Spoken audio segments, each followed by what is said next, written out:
Okay, Gail, obviously this anniversary of the church bombing means a lot to us here in Birmingham. Is there any personal reference that you can give us to your own life as to what it means to you? You know what I think, Rick? I think it means a lot to us whether you live in Birmingham or you don't. You know, I lived in Turkey when I was a little girl from 1960 to 1966, so I wasn't even in this country. But what I do remember, it's one of the few times that I saw my father cry. We were listening around the radio, and I remember asking him what had happened, and he said, you know, there'd been a bombing. My dad is from Birmingham, so he said there'd been a bombing in Birmingham and 4 little girls died, but I had no concept of what that was. So for me, as a little girl, it was, you know, Daddy's crying. What does that mean? Then it's only when you get older that you have a deep appreciation. Before I came here, I went by the church because I wanted to see it. I wanted to see it with my own eyes. And you can't help be moved when you remember 50 years ago what happened at that church. You're right there at the platform where so many people fought for the movement. What has the movement done for you, even as a journalist, in the evolution of you as a journalist? Well, I mean, I think you're foolish. Nobody makes it alone, nobody. And every time you look at the tapes of what people went through, so I could sit in this chair, so you could sit in this chair, all of the things that we so take for granted, people died to make that happen. And I never lose sight of that. So what does it mean? It meant that I'm here, that we are here together, Rick, talking to each other. Absolutely. On a TV broadcast. That's correct. And so you're preparing for this event. What does it mean for you to be here, to be a part of this 50th anniversary? Gayle, speaking in Gayle's terms, what does that mean for you? Because I was a little girl once. I was a little girl. And you know, I see myself as one of those little girls. You know, you go to church, a place where you think is going to be one of the safest places you could possibly be. And then the tragedy of the day strikes, and your life, the country was forever changed by that.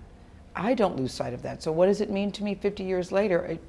I'm filled with gratitude, I'm filled with grace, and I realize that it was a turning point in this country. I'm sorry that we had to have such a dramatic and traumatic turning point for people to say, whoa, this isn't right, we have to do something. You've been to different aspects of the media in different parts of the country. Do you think we, as the media, are portraying this or putting this up to the standards that it should be? We see it all the time here in the South, but in different parts of the country that you've been in the media. I haven't been in different parts of the country, really. I don't even know the answer to that. I don't know what other people are doing. You know, I know that we have talked about it on that's my world, Rick, CBS. And I know it has not been ignored on CBS. I really can't speak to you about what's happening in other parts of the country. Well, I didn't mean as far as your coverage. I mean, just visiting different places.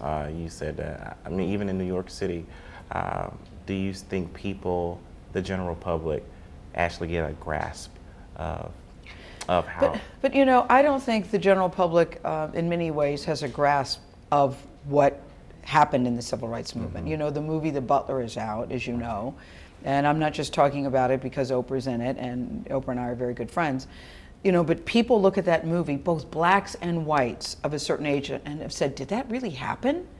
Did they really go to Woolworth counters and they were spit on and they were hit and they were beaten? Did that really happen? Yes, that really happened. And that's why it is so important that these stories are told. I was about to ask you, you know, passing on to the next generation, you're a parent, I'm a parent. And we haven't done a good job. Most parents, and I have to say myself included, have not done a good job of letting younger people know what has happened, why it happened, and why it's so important. You know, before I came here, I stopped at the church, the 16th Street Church, and there was a grandmother, a white woman, with her 2-year-old grandson, and she was pointing to him, see, and she was reading the plaque, and I asked her, why are you here?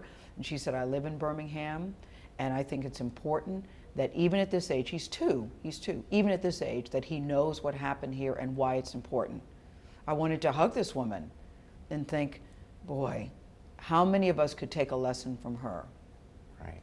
And my last question, I'm going to wrap up here. I want to talk about the fact that it is important for us to continue to give that reminder. But is there a fine line? Do you think that we are sticking ourselves in the past? We get a lot of people who say that let's move forward. Where do you draw the line? Well, of course we have to move forward, but the point in moving forward is you can't forget. That's all I'm saying. I'm all for moving forward. And I don't think that you can dwell in the past, but I don't think you can ever forget the past. And I think that's part of the problem today. People don't even know the past. And in order to move forward, you really do have to know from whence you came. And so many people don't. All right, Gayle, thank you so much for sitting down Well, I with live us. in the future, Rick Jackson. All right, well, it's all right. I was here maybe 5 years ago to see my Uncle BT. Okay, okay. So I